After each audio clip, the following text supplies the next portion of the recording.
just saying hello to everybody. Hello. Hello, welcome.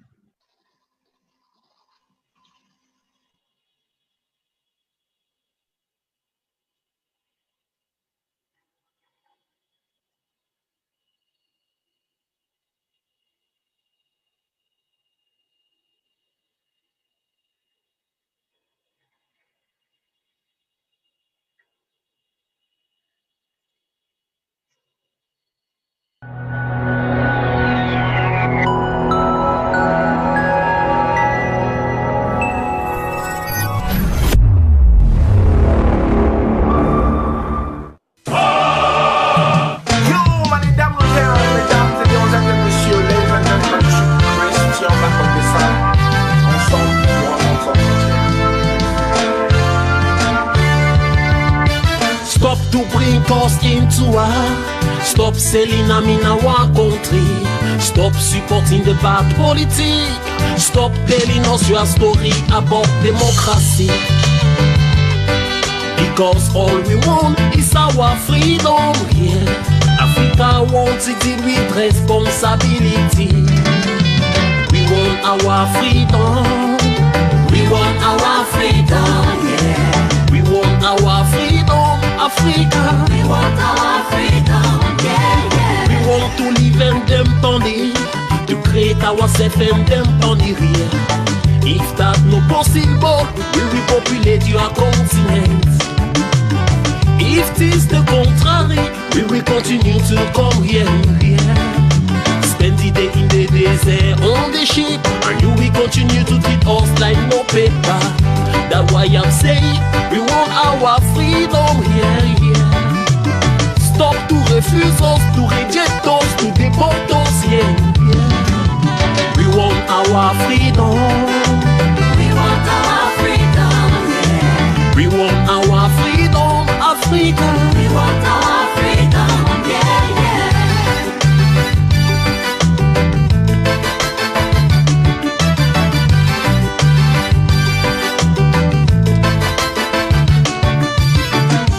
Africa, Africa, tosale lande kimya, totika kobunda, totika koswana, otozali banso bana tata moko, toyokana, tosalisana, tolingana, oh Africa.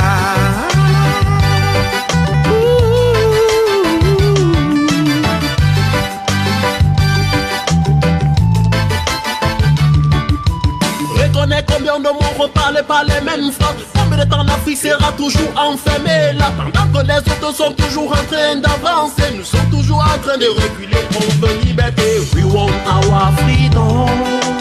We want our freedom, yeah. We want our freedom, Africa. We want our freedom, yeah, yeah.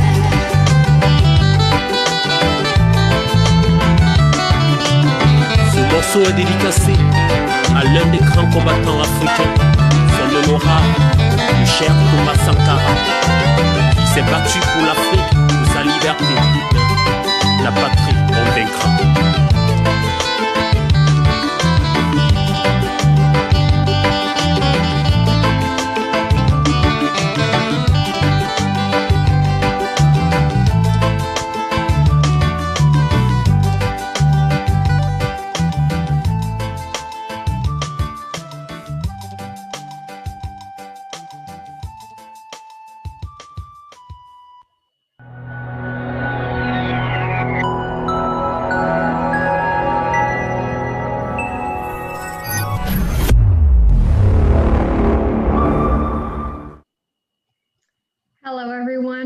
Welcome and good afternoon. I am Melina Silva, your host for this afternoon.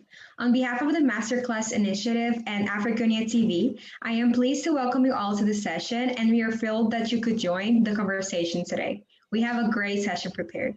The MasterClass Initiative is truly pleased to bring another insightful and impactful session that you could come to expect since our inception.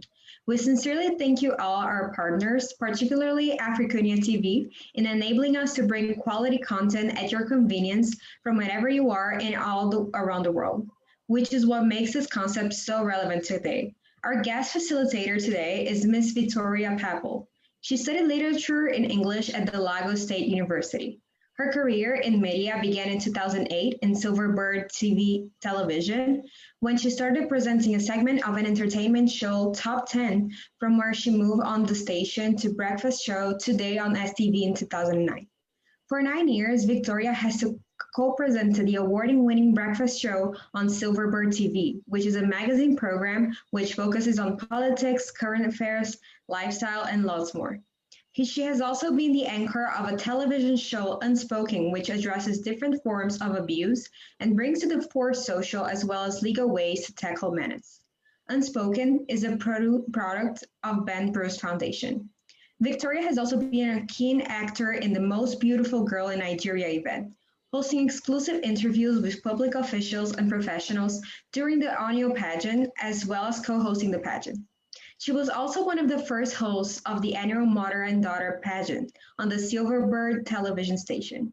She will be presenting us on a very relevant topic today, the role of media and democracy misinformation. After a decade at Silverbird, Victoria worked briefly at Arise News as newsreader and as she hosted a number of shows at the same station. Victoria also diversified her media experience by working with one of the foremost news station radio in Lagos, Nigeria Info, as on-air personality on the PM Hub, thereby deepening her knowledge and exposure in the world of media.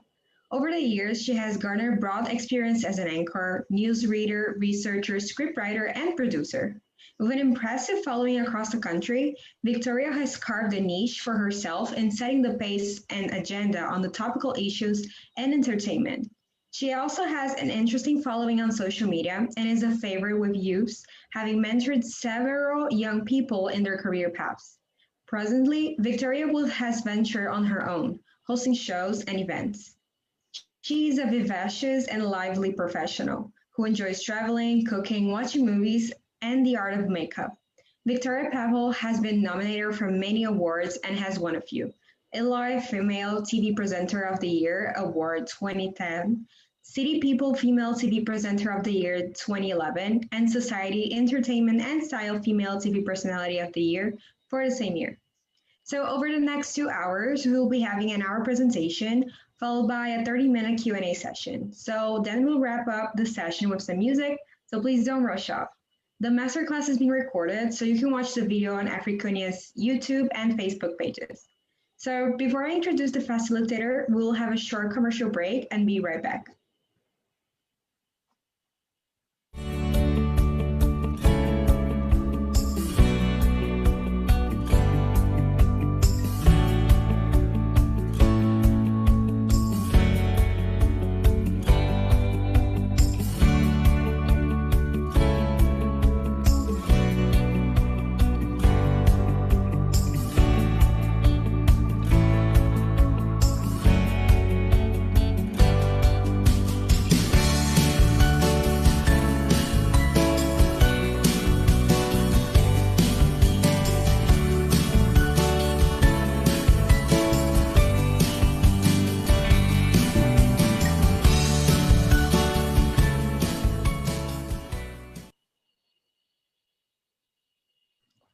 Hello back. So just some rules I need to highlight. Please keep all your microphones muted until the Q&A and prepare your questions during the talk and type them in the chat box or raise your hand to ask. We welcome you to follow us on social media like Instagram, LinkedIn, Facebook, Telegram, and Twitter to stay updated on any upcoming events. So now let me introduce your esteemed speaker for the hour, Ms. Victoria Pepple. It is so good to have you here with us today, Ms. Pepple, and now I hand you over to the audience. Thank you so much, Melina. It's a pleasure to be here. So let's go right into it, right? So it's about the role of media in democracy misinformation. I mean, there are some key words here we have to know: media, democracy, and misinformation. First, let's talk about the media and the role it has played in the lives of many over the years. We're talking about informing people, educating people, and correcting societal norms and all of that. So when we have something as strong as the media, a lot of people look up to the media and expect they have certain expectations of the media. And that's what we'll be talking about. Now, I don't know, I had done this earlier. I had done something like this earlier, and I see that the world is different now. It was just a few months ago, Baba Tunde and I had a conversation about this, and he seemed pleased with what I presented. But a lot has happened since then. But let's continue by talking about what democracy is and the expectations of democracy.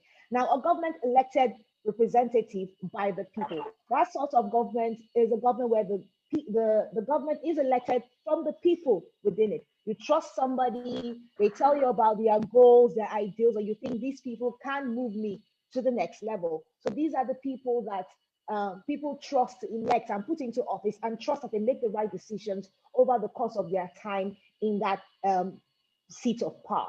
Now, it is a system of democracy that is practiced in different parts of the world. But you know what? In Nigeria, they say it is a bit different for several reasons, which we will delve into later on. Let's also look at the media. Let's go back to the media and look at how strong the media is in this part of the world. Well, it's not new that we know that media representatives, pressmen are largely harassed in different parts of Africa. Now, the numbers are mind-boggling. Now, I can go to my notes and find out what the numbers actually say. They say, according to an online paper, Premium Times, at least 36 Nigerian journalists were attacked between January and July in 2019, with 30 of the attacks recorded during the general election. So we see that because the pressmen are out there to do their jobs, they become vulnerable to all sorts of attacks, all forms of attacks. Now, another report by RSF, which was published online this year, actually describes Nigeria as one of Africa's most dangerous and difficult countries for journalists who are often spied on, attacked, arbitrarily arrested, or even killed. And we've seen that happen in the past few months. I mean, from the very popular arrest and trial of Omoyele Sowore and Olawale Bakari to many others. I'm going to, at some point, talk about the issue at the toll gate. This happened on the 10th of October, 2020. We're going to talk about that. It's still making the rounds here, and possibly in some parts of the world, it's something that a lot of people are still sensitive about. So when we see that pressmen put themselves out there, despite what the conditions are, and they probably have limitations as to carrying out their jobs, then we now begin to look at what is going wrong with the information that is being passed.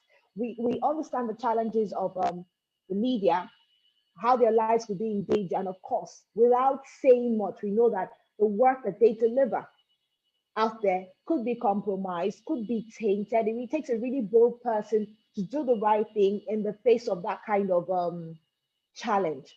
All right, so in Nigeria, as we know, we say we practice democracy, but a lot is left wanting.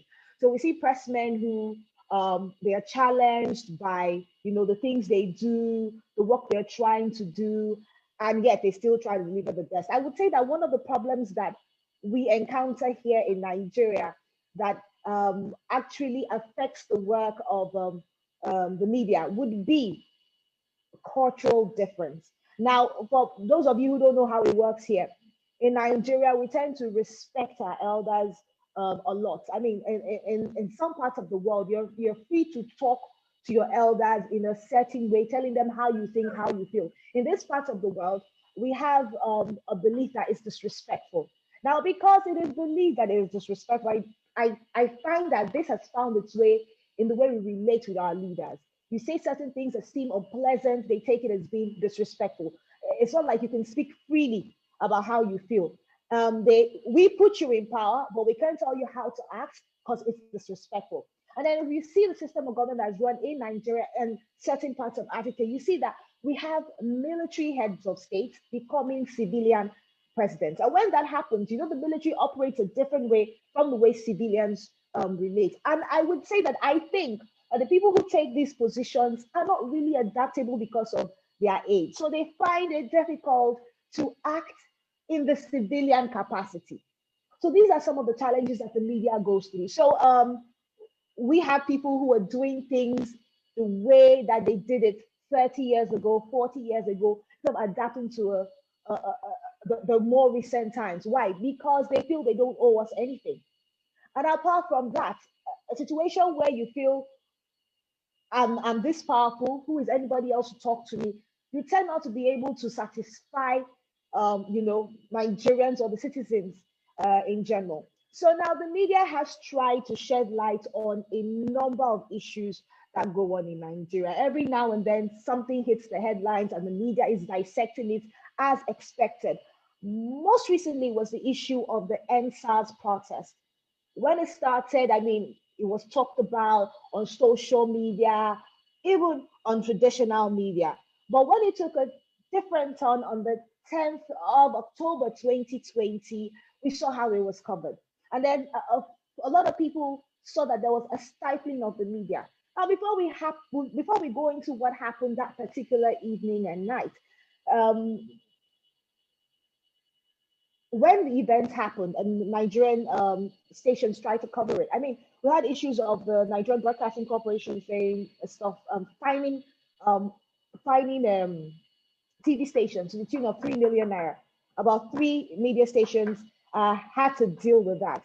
When you have situations like this where the media company is trying to make money, the television station is trying to make money, the radio station is trying to make money, and they have fines like this for doing their jobs, it kind of makes it difficult to model in such waters. So that is how the media is being stifled by institutions and organizations that the government have certain control over. I would also like us to take it to a place like America.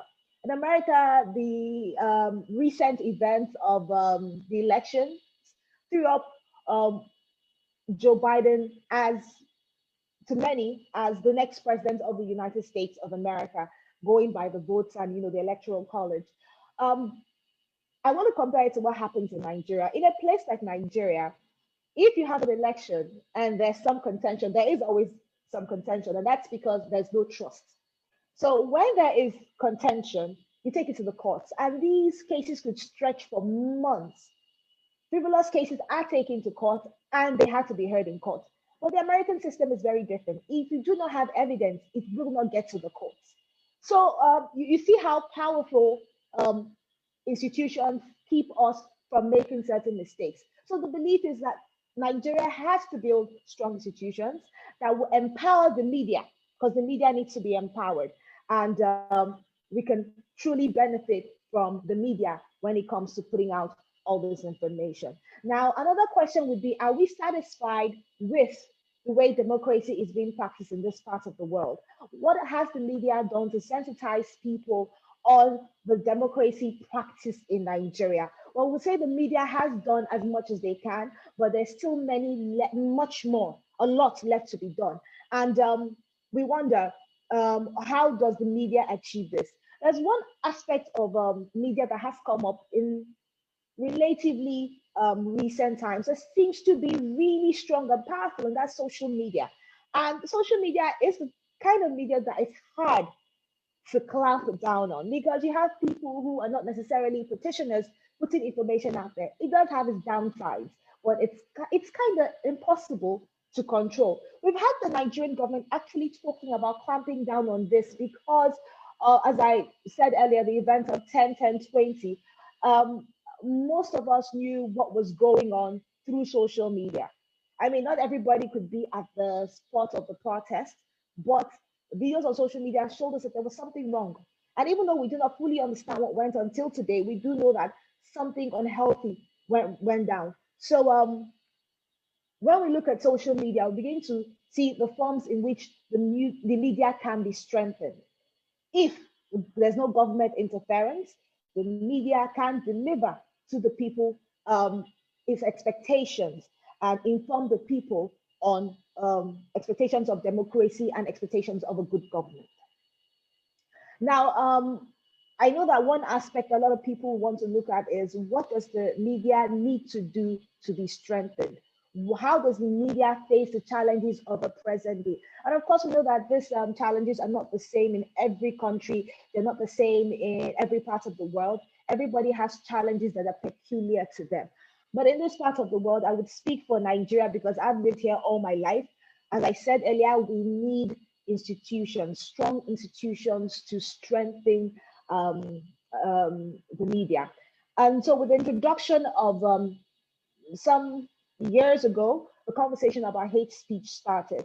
Now, the government saw certain reports by journalists as unhealthy, and they called it hate speech. They say it had the potential of, hurting people and even causing people to be violent. So, with all of that, excuse me, because my hair stuck in my mouth. So, with all of that, the conversation was, I mean, how do you determine hate speech?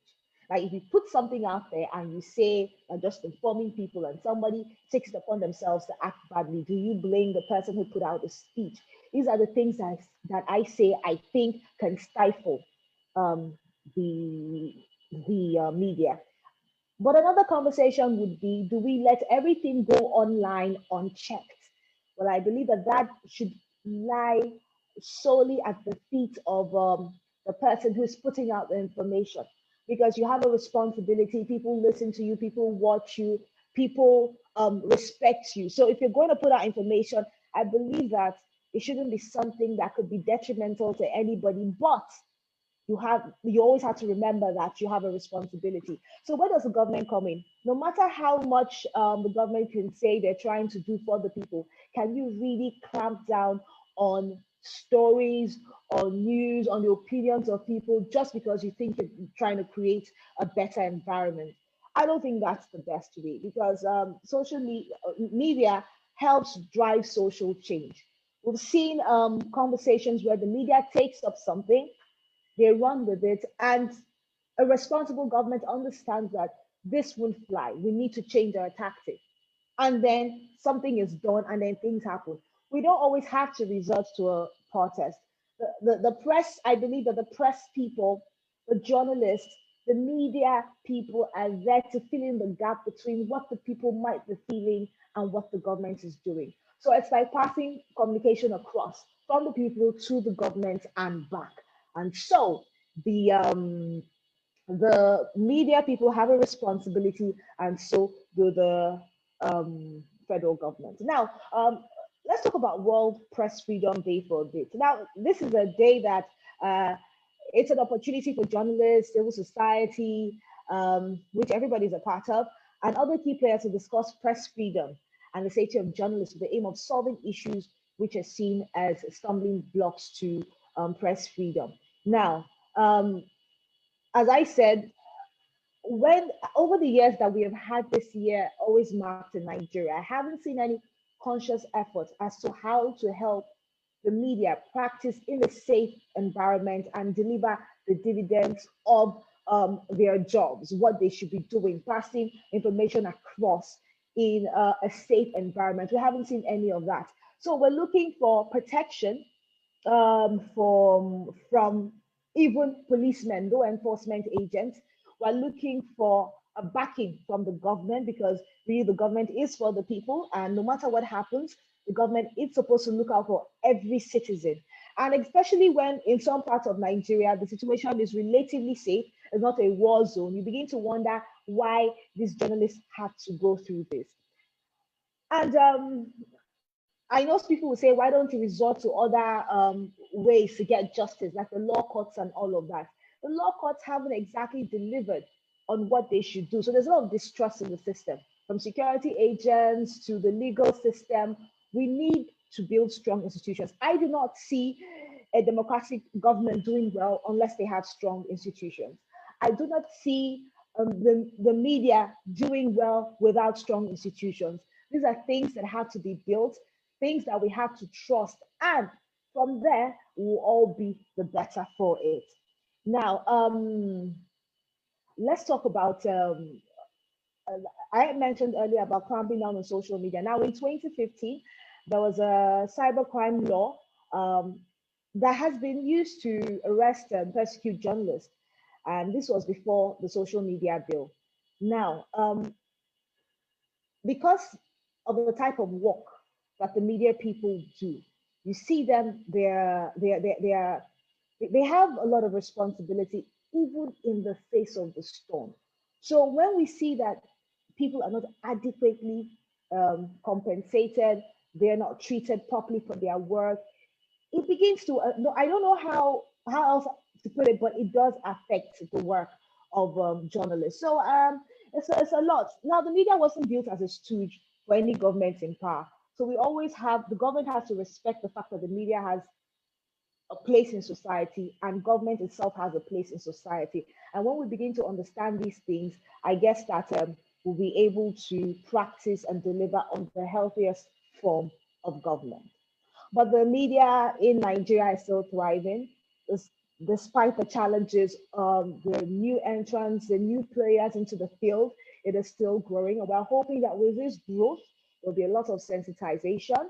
We're hoping that with this growth, there will be a lot of information as to how to act. And of course, when you join a society like the media, it's always because of passion.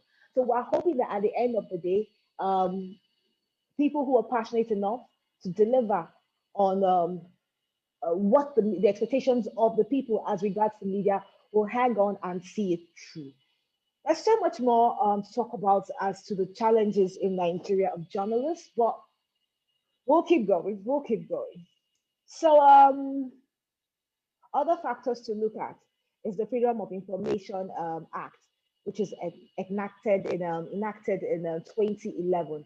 Now, this act should give the media people more room to practice, but we haven't seen that a lot. We have situations where you call for a certain information and you don't get it. You meet stumbling blocks, they flat out do not respond to your messages or whatever. So you're left with more questions than you like to have. And then there are no answers to these questions. You still have to put it out there what your thoughts are, what your beliefs are. And this affects the relationship between government and media because they feel like you're telling on them. But the truth is they haven't helped you deliver on what you should deliver on. So we need government officials that are responsive, they're more responsible, they feel like they owe the media and they owe the people at large answers to various questions. Now, it seems that we do have certain things that would help the media as regards carry out their jobs. Well, obviously, from what we can see, it's not about having these laws. It's about having people obey the laws and act right. Now, somebody did say something. Somebody said because there are no consequences to certain actions or bad actions, people they go on with impunity. I mean, you feel like if I do it, I'm going to get away with it anyway, so might as well. And that's another problem. Now we saw during I'm going to refer to this, of course, the instead of 10, 10, 20. We saw a lot of things cropped up from all of that. During the COVID lockdown, we know that countries around the world are trying to line out palliatives for the citizens and all of that, of which Nigeria wasn't left out. And what we saw when the looting and all of that took place after the protest, the peaceful protest, the fallout of whatever happened at the toll gate, the killings at the toll gate, you would see that there was a lot of looting, damage to property. And what we also saw was COVID-19 palliative storehouses. And it was a lot of curiosity for us because the lockdown was no longer in place. We thought that this food will be distributed throughout the lockdown, of which they had several of the food still in storehouses. Now, we've also seen videos or pictures of politicians giving out this food as birthday gifts, but nobody has said, I said, you know what, why did this happen? Why you acting like it's your personal property? So we see the media delivering on things going on. We'll also see there's no proper follow-up as to how things should go. Should I say, for lack of a better word, punishments for doing the wrong thing. You see, the media is trying its best to put out the news out there. The media goes and there's no follow-up from the government. Another thing I'm concerned about that affects the media in Nigeria is the more of the way.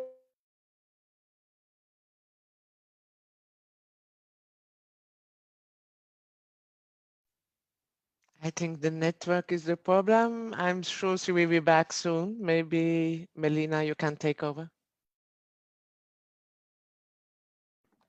Yeah, I think there was some problem with Victoria, so we'll just be back in a few minutes.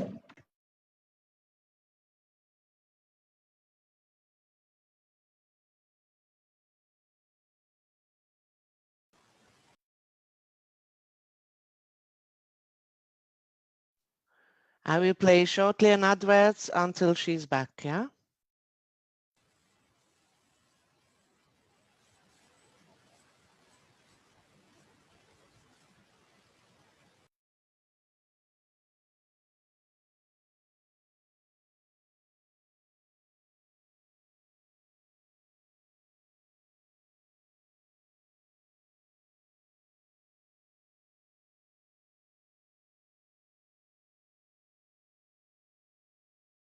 Hello, my name is Babatunde Adekombi, founder of the MasterClass initiative. I was born in the bustling metropolitan city of Ogun State, Nigeria. The global quest for remodeling education cannot be overemphasized, and still, there are some key issues that are yet to be addressed. The first and perhaps the greatest challenge facing Nigeria and Africa at large is the difficulty for good quality business education that is capable of bringing about sustainable development due to inadequate funding by federal, state, and local governments, to the extent that funding has been in response to the conditions imposed by the learning environment. The MasterClass initiative, headquartered here in Lagos, Nigeria, was founded to create virtual opportunities for learning on practical subjects, enabling young adults, particularly school leavers, and connecting them to business academics, organization leaders for personal and communal development. To date, we have organized and well-facilitated sessions on marketing and sales, legal and ethics, career development, project management, business strategy, and branding. Our main audience is comprised of 58.1% graduates, 19.2% undergraduates, 10.1% postgraduates, 6.3% master's holders. Most of our attendees are either entry to middle-level job seekers. In the short time we have existed, we have succeeded in organizing over 25 online masterclass sessions with an average attendance of over 100 participants, predominantly from West Africa and India. Recently, we have recorded a reasonable number of participants from South America, Europe, and East Africa. More importantly, we have established crucial partnership with Africuna TV, GetJobs.ng, MVIT India, Mind Connect Consultancy. More collaborations are planned as we intend to grow exponentially and rapidly.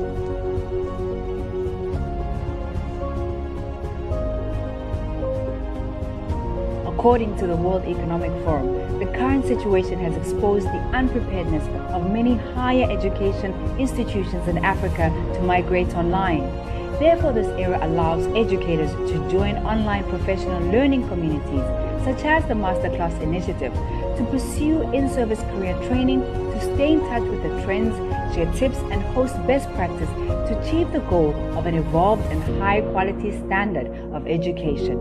The MasterClass initiative recognizes this pivotal moment, and there's an urgency to provide quality content and facilitators on key career and business topics to a large demographic of school leavers, entry-level professionals, and entrepreneurs across the African continent. Our partnership facilitates resources and learnings to be incorporated into the MasterClass initiative to enable rapid growth and wider participation reach.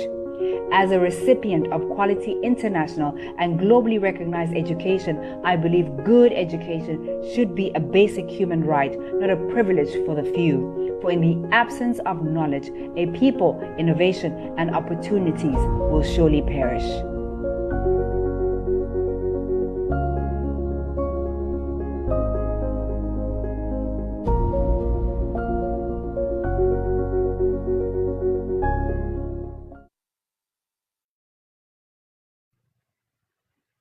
Thank you so much. And Victoria is back, so she'll just continue her presentation.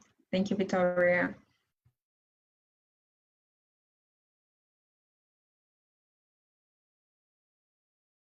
Thanks for that. There's probably some network issues. Okay, yeah. So we are back on, and I don't even know, where did I leave off? All right, so we're still on the role of the media in democracy misinformation. So we can say that the media is a watchdog in today's society to make sure that the government does deliver on the dividends of democracy. But even as a watchdog, the watchdog does have its challenges. And I would say that these challenges are mostly, as I said earlier, cultural and they're regional as well. So I think that having discussed some of these things, the question is, how do we break away from, how the media is acting and begin to build the media to perform better in democracy misinformation. We talked about building institutions, we talked about strengthening the media, and I began to talk also of the business model um, that drives most of the TV stations and the radio stations in Nigeria.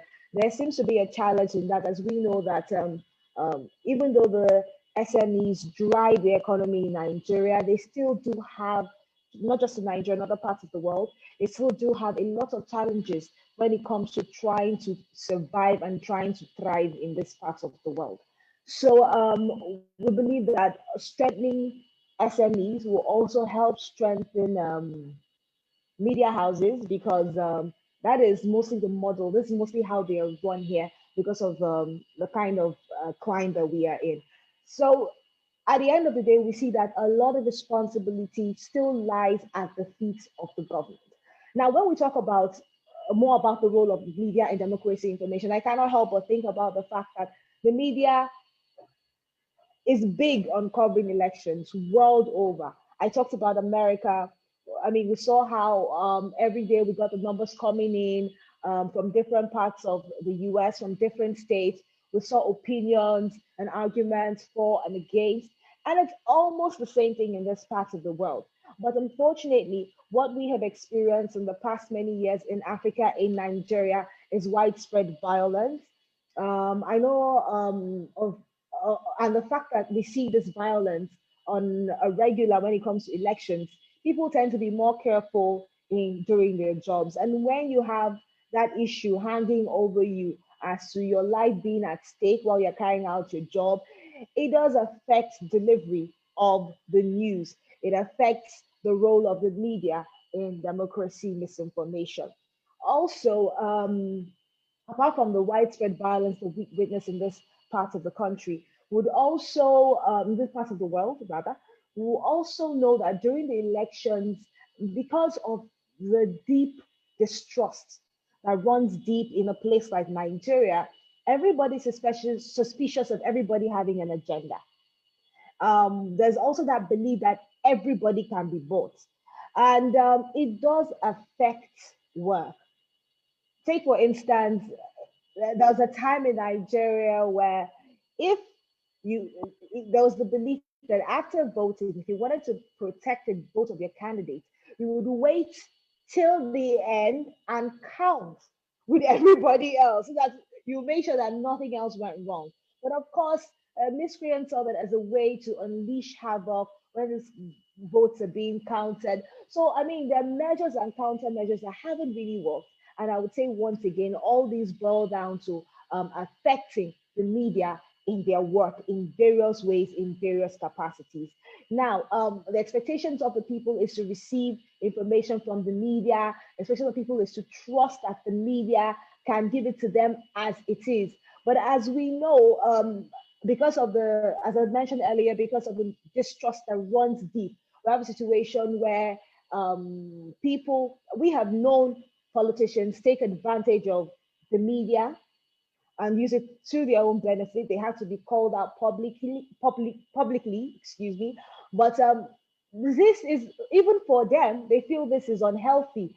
And we see a situation where when you know that there's a certain government in power, you businesses tend to align themselves with that party for their own benefit. I would say that the body language of various organizations makes it unhealthy for businesses, whether media businesses and otherwise, to thrive in an environment like this. And until we begin to understand what we need to build, as I said earlier, institutions that, regardless of what your fears are, you feel like every citizen is important, every citizen is represented, we still will have the work of the media tainted by all of this. So the best way, I would say, and I've said it a few times in this forum, to put out the media in the best light, for the media to work without any interferences, is building strong institutions. And as I sit here, unfortunately, I cannot answer how we can build these institutions, because what we see now is not something that is encouraging enough for us to say we can build these institutions. I don't know whether it's a thing of us not being on the same page. We're talking about the government and the people not understanding each other, but we do believe that there's a way democracy is practiced all around the world. We've seen the way the media reports democracy all around the world. We've seen the way people see and define democracies in different parts of the world, and we want the same to be replicated everywhere. If we're going to be a democratic system of government, we want the healthiest form of a democratic government, and they cannot do that without the press.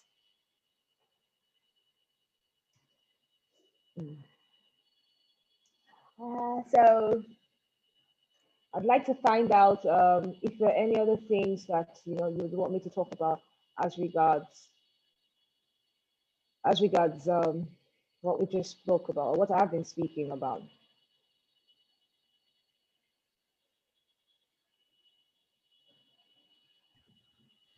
So thank you so much, Victoria, for all your great insights. And I think now we're going to have a short commercial break, and then we'll be back for a Q&A for any questions that you guys have. So please make sure you guys are typing your questions in the chat, or you'll be able to raise your hands to ask Victoria. Okay?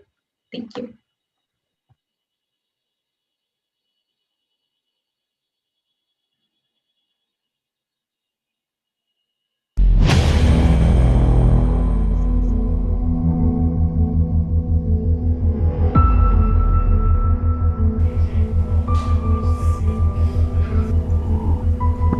Oh my God, he proposed to you.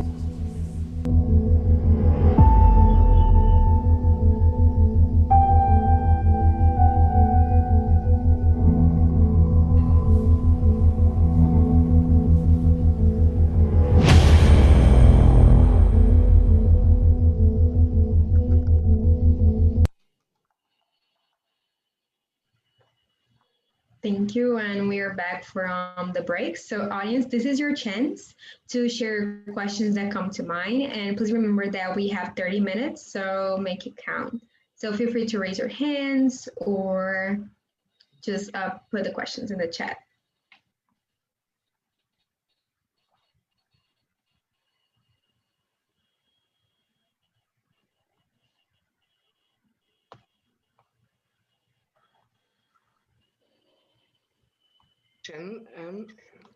When I have an organization, for example, and I want to have the media, the right information out there. So how can I handle it? The population and the government, we need to be careful, and in the same time, we want to say the truth. So how I go about.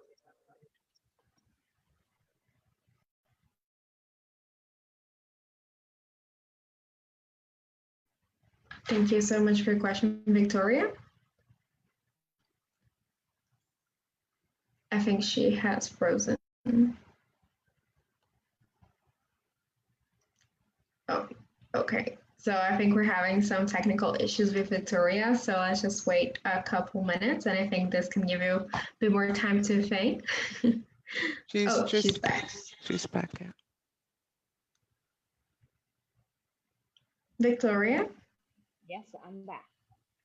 Oh, okay. Did you hear the question or would you like it to be repeated? Please repeat the question. Okay. Can you go ahead, please? Okay, so now if I have an organization, or let's say I have a newspaper and I would like to go into it in that direction, what you just mentioned, to be the transportation between the population and the government, and same time, of course, I will need to be careful because of the government situation or side, and in same time, I want to say the truth. So how should I go about it? Obviously, the consequences to going all out and saying the truth. What most people have come to do in Nigeria is either you're bold enough to say the truth regardless, or you have to be diplomatic about how the truth is told. And every now and then we hear about consequences for a journalist being bold, being opinionated. Their consequences get locked up without hearing. Those are some of the fallouts of trying to do the job properly. But there's always civil society that is behind any journalist that gets unfair treatment. We have some who have been locked up for months, and then of course colleagues never stop talking about it. But that's all you can do, talk about it. We just believe that there could be a safer way to practice in Nigeria, but we're not there yet.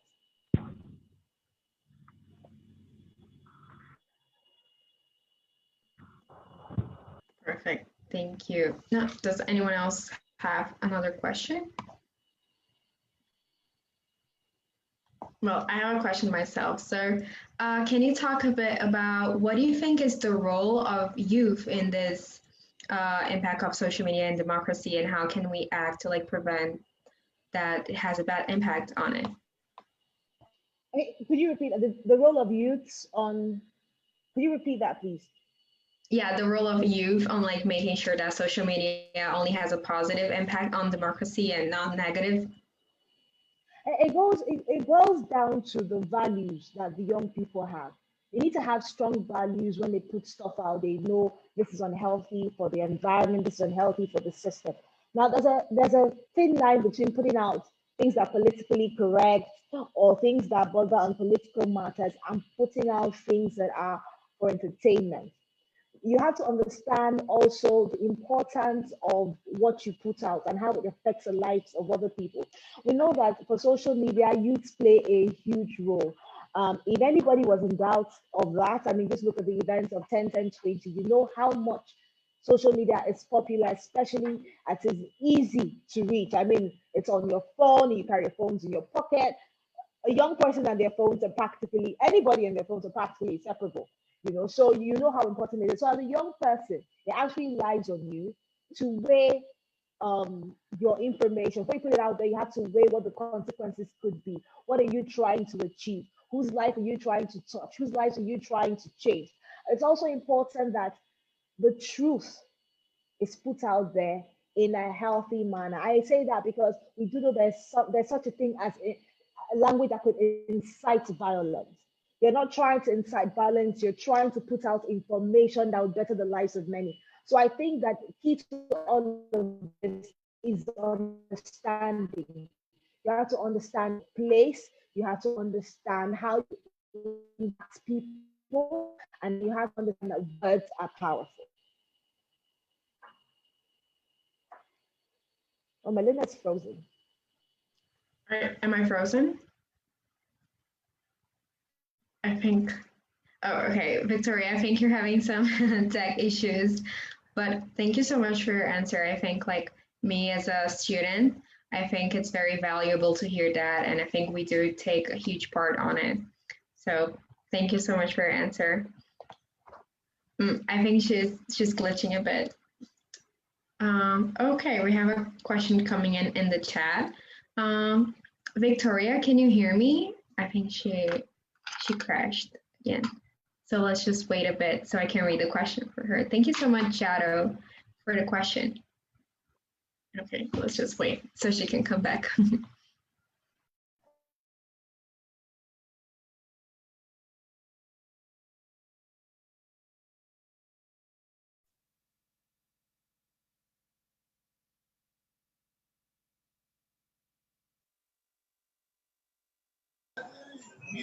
Sorry, I guess she had some technical issues as regards connecting back.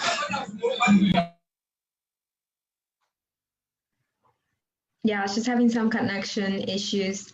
It's a bit weak for her, so let's just wait so she can come back. I think that question that you put in the chat, both of them, Jaro, they're very valuable. Also, we have another question from, I'm sorry, forgive me if I don't say your name right, Dieter. So thank you. As soon as she's back, we're definitely gonna ask them. I think those are very valuable and we can get a lot from it. Yes, I will play a short music until she's back. Okay. I feel we can make it an open forum this time. Or what do you think? If anybody would like to contribute to the subject matter, that would be nice. Let's open it. Let's make it open. So anybody who would like to contribute and put up a comment as regards what is being presented before she joins back. Oh, she's back.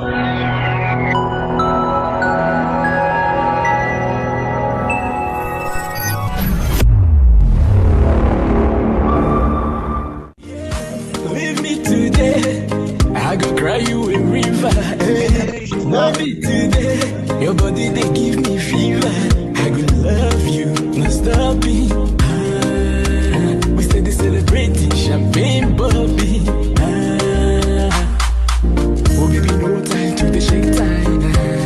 Cause now you are the way to. And if you waste time, you go this time. Cause no time to waste, oh. Baby, I love you. Make you let your people know. Hey, I no go ever let you. You are my lady, hey. Baby, no lie. You are my lady, hey. If you leave me, I don't die. You are my lady, hey. Baby, no lie. You are my lady, hey. If you leave me, I don't die. Ooh, yeah. Yeah. Yeah.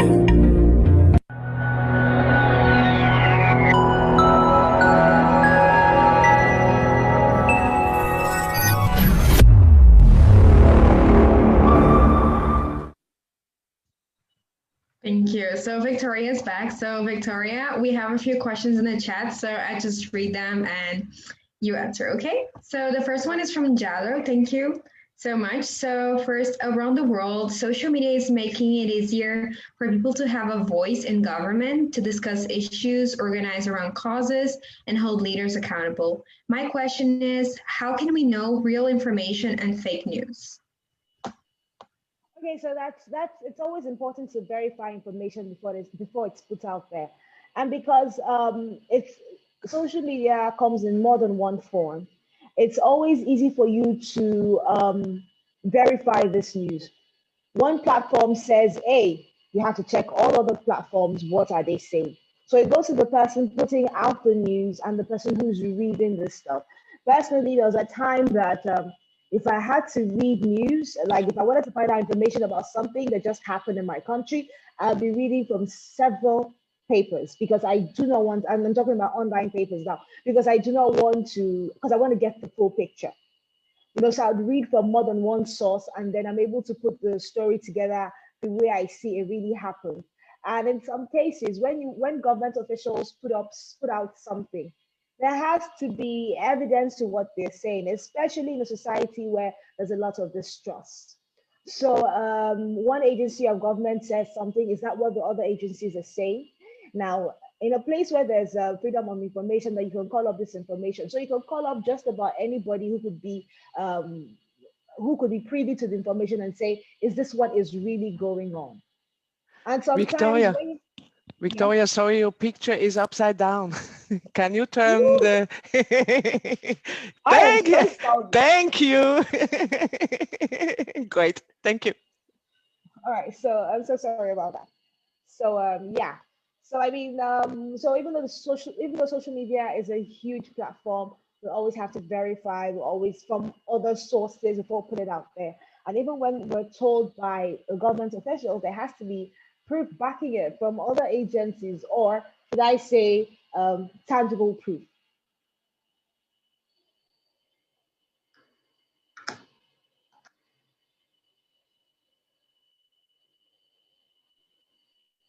Melina, your mic is muted. Oh, I'm sorry. Thank you, Victoria. So now we have another question. Please, if I'm saying your name right, feel free to unmute yourself and correct me. So we have a question from Dieter, and so he says, I see a very general problem with the media today. So we can forge practically anything in information like pictures, sound, and video. So for a long time, the media has been used very specifically as messengers for half-truths. So courageous journalists who want to uncover the truth often get stuck in the web of lies You're of frozen personal now. I threat. can't hear you. You can hear me? I think your internet is crashing again. I can hear you.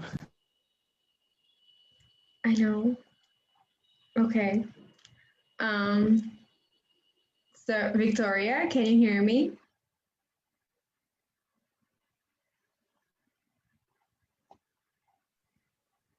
I guess we have to wait a little, then she will come back. Yeah, let's just wait a bit. Well, I sent the question to her private chat as well. Okay, yeah, she has access to the chat, so she should be able to see it. Yeah, let's just wait a bit. So I think her internet is very stable for today. Maybe Dita, you can take your question yourself and ask her directly when she come back. Yeah, sure. I will do so. Thank you.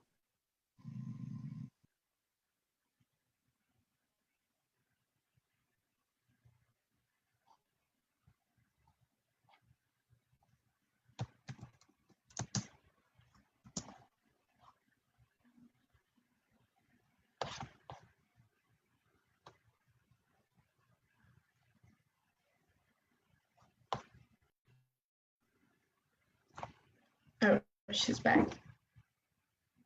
Hi, Victoria. Welcome back.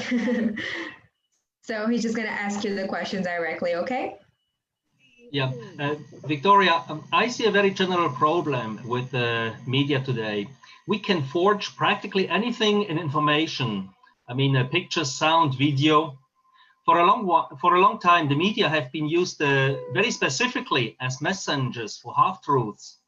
Courageous journalists who want to uncover the truth often get stuck in the web of lies or personal threats. Okay. You hear me, yeah? So my question, isn't it therefore also a topic for society to turn to the core content and less to follow the social media hype or the headlines without background information?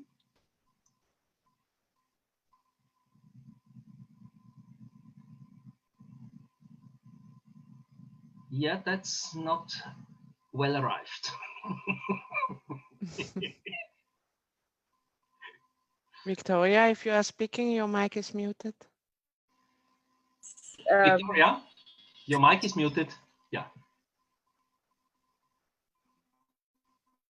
Your mic is muted.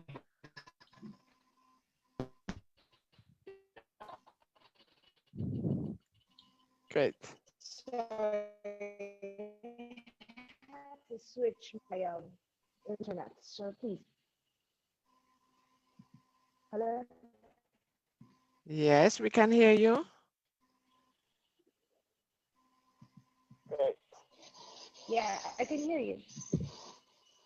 Victoria, I sent you the question in your chat box as well. I don't know if you have understood everything here.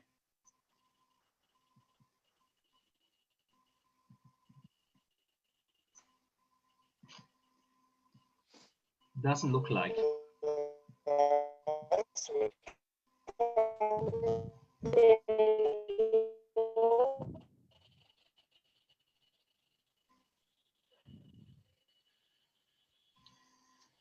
Victoria, we can't hear you.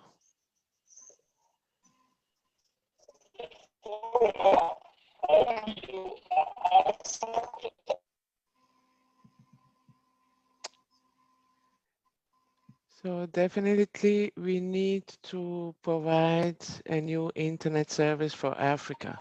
But it's not only Nigeria, that's a big issue all over the country. Let me look at that. Could you tell me the question again? Okay. You hear me now? Victoria, have you checked your text box or your chat box? Maybe the question arrived there as well. I can hear you.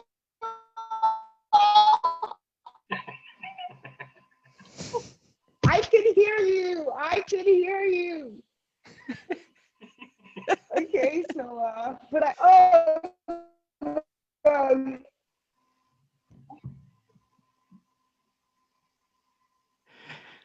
maybe Victoria, you should leave and come in again. I will. Maybe I will play some music. Try. You're here. Okay. Okay. I am, but I can't see the questions. I am here. I can hear you. Okay, Dita, please summarize your question again, and then we move on. Well, I think I can't go directly to the question. Isn't it therefore also a topic for the society to turn to the core content and less to follow the social media hype or the headlines without background information? Well, yes, it would seem that way, but we know that social media has gained popularity because you can carry it wherever. You're on the toilet, you're with your phone. So I guess because a lot of people, it's gained prominence. I mean, even hard copy papers are taking a back seat because it seems like the new age is embracing social media. Content has no control. But another question is, can we control what gets on social media? Some people argue that will bother on, infringing on your human rights. And meanwhile, there are dangers, raging fires that have been caused by social media. It's a very dicey situation. I know that social media has its pros and its cons, but I don't think we're anywhere near understanding how big it is and how we can manage social media. So social media, I believe, has come to stay. Thank you. Welcome. Thank you. So we have another question coming in from Facebook. It says, my question is regards to subject matter. So looking vividly at the recent interception as regards the peaceful protests, which have resulted in some media stations being fined for reporting rightly about the situation, can we say the governing body as regards protecting the interests of the media have been compromised? Yes, I can say that because I don't think that it is ethical for any company or any media house to be fined for putting out the truth. In some cases, not just making up the story and saying, oh, this is what happened, of something huge that happened. Now we don't know how it played out blow to blow, but we do know something went down. And when this media house went there, it was to cover the fallout of whatever went down. Look at the place, talk to people, just tell people what is going on so far, even before the event of that particular night. So and it really kills the media business, the business media. Because if you believe that you're going to be fined for putting out the truth, then I don't know how people expect you to do your job. Because no media company wants to run at a loss, no matter what. Thank you so much. Are there any other questions? Please feel free to also put them in the chat as we've been, or just raise your hands and unmute yourself so you can ask her directly.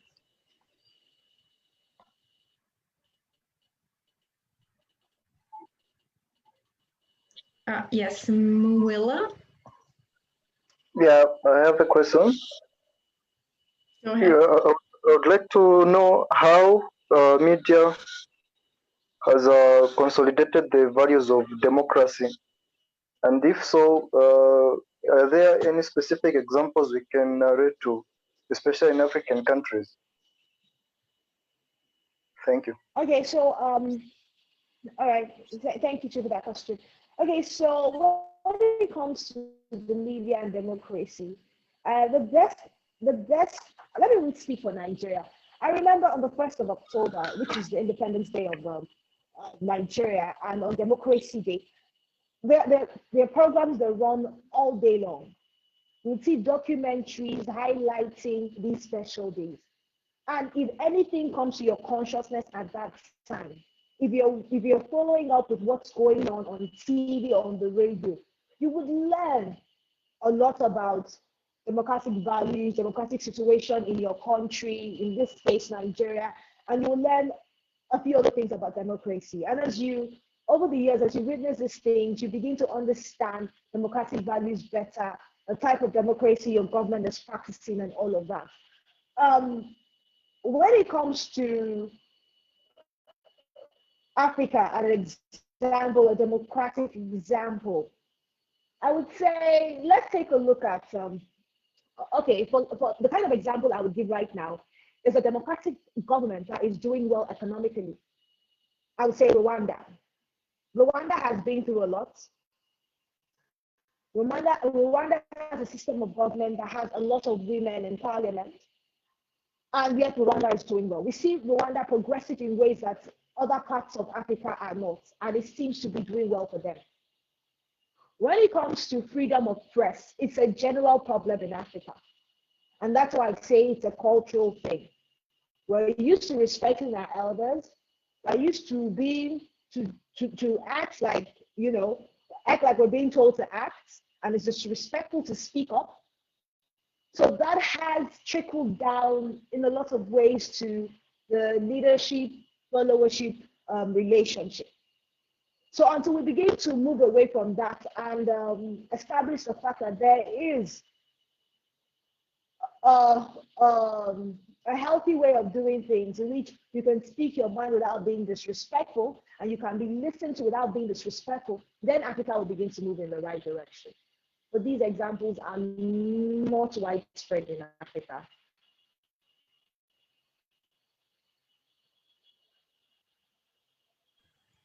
Thank you so much. Do we have other questions?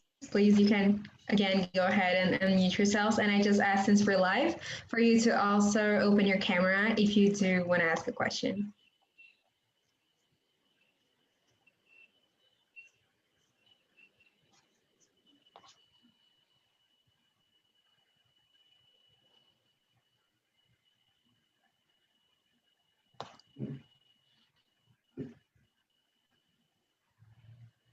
So I think we had some great insights and challenging questions for Ms. Pepple. And unfortunately, that's the time we have for today. And please feel free to connect with Ms. Pepple on LinkedIn, Facebook, and she should be happy to answer any other questions that you guys might have. So now we're gonna have a commercial break before we wrap up. So do not rush, as we have some great music coming up and you really don't wanna miss it. Thank you.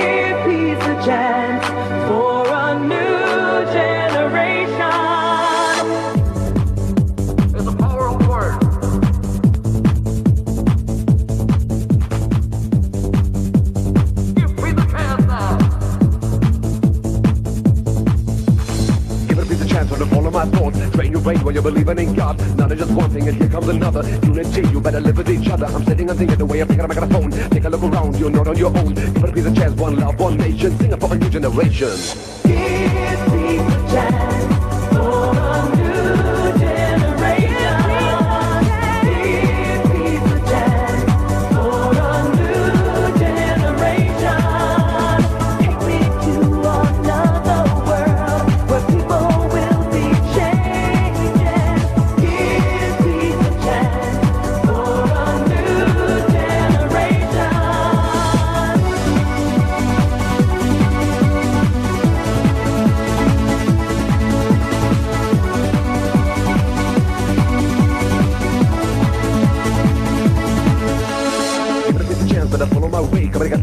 moment, don't let the music play. We hear this blues now with only one chance to make a living out of music and dance. Integrate now everyone, every way. Don't want to see in your heart, your love and no hate. Give it a piece of chance, one love, one nation. Sing it for a new generation. For a new generation. For a new generation. Give peace a chance for a new generation. Give peace a chance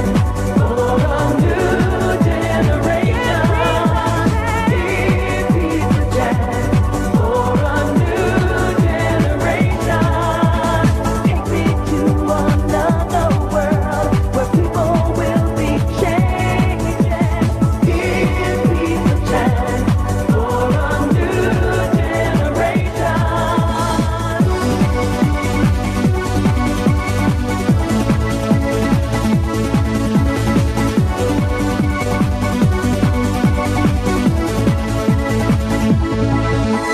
Come on, give peace a chance. Come on, for a new generation. Give peace a chance, give peace a chance. Give peace a chance, give peace a chance. Give peace a chance, give peace a chance. Give peace a chance, give peace a chance.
Thank you so much. So we are now back from the break and welcome back. And we have reached the end of this masterclass session. So I would like to thank our facilitator and everyone that participated. So thank you for being here today and sharing with us those first class insights. And I am sure that great values have been derived from this discussion. So now I'd like to share with you, Victoria, your certificate of appreciation for participating in this initiative and contributing to the youth development with your great insights. And I'll send it to you over WhatsApp. And thank you also to the audience for the enthusiastic participation and for joining us today. We'll welcome any suggestions from your side on topics you feel relevant for yourselves. Sorry, Victoria, did you say something? Oh, okay. So we look forward to you joining us again for future master classes as we continue our mission. Thank you so much for having me. It's been a pleasure. Thank you so much, Victoria. So please remember to follow and connect with us on social media as well as with our... I look forward to it too. Thank you. Thank you, Victoria. So please feel free to connect with us on social media so you'll have firsthand information for our next masterclass.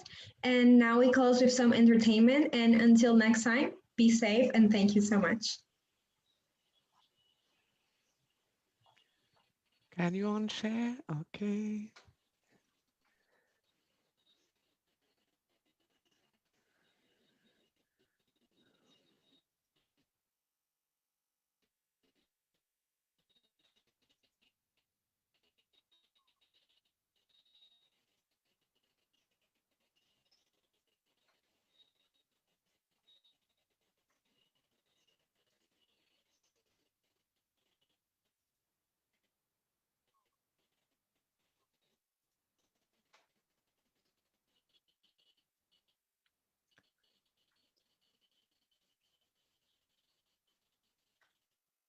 Hello, this is Jado from Africunia, marketing manager. I'm with my friends, my family. We are coming from a trip for Africunia. What I can say, Africunia is a digital bank powered by blockchain technology, where you can do your business, where you can find everything you want, where you can work online. So we were celebrating our day, best employee of the month of July, who was me. So we are thankful for your patience, for your support, and we are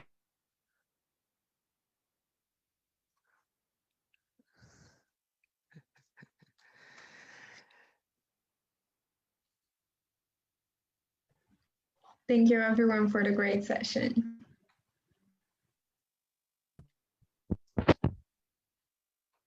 Have a nice weekend. Bye bye. See you next masterclass on next Saturday.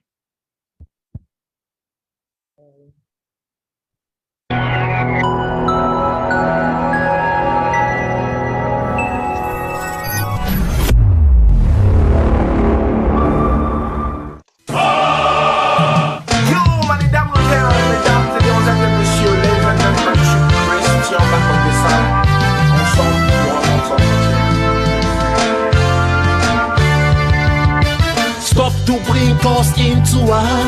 Stop selling Amina our country. Stop supporting the bad politics. Stop telling us your story about democracy. Because all we want is our freedom, yeah. Africa wants to deal with responsibility. We want our freedom. We want our freedom, yeah. We want our freedom, Africa. We want our freedom, yeah, yeah. We want to live independently, to create ourselves independently, yeah. If that's not possible, we will populate your continent.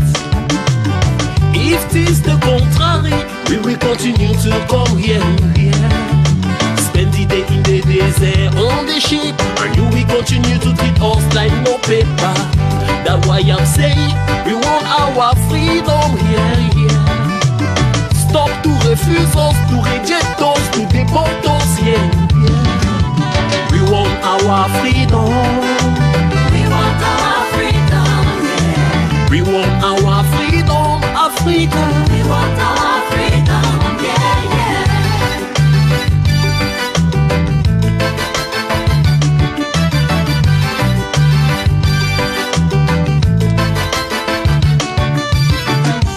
Africa, Africa, tosalela nde kimia, totika kobunda, totika koswana, otozali banso bana tata moko, toyokana, tosalisana, tolingana, oh Africa.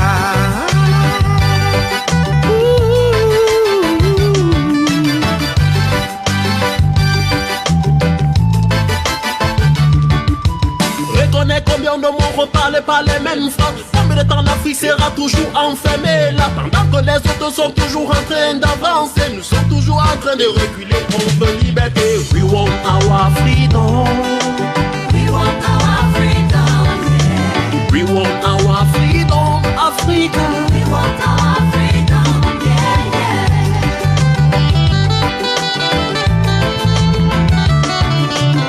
Ce morceau est dédicacé à l'un des grands combattants africains, son honorable, le cher Thomas Sankara, qui s'est battu pour l'Afrique, pour sa liberté.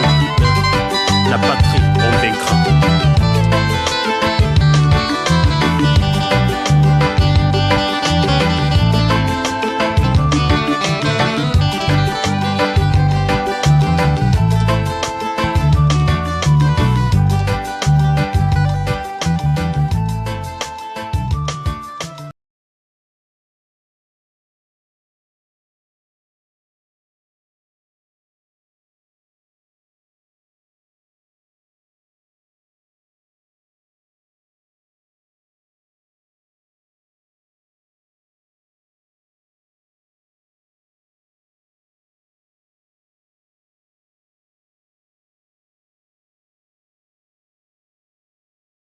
weekend. Bye-bye.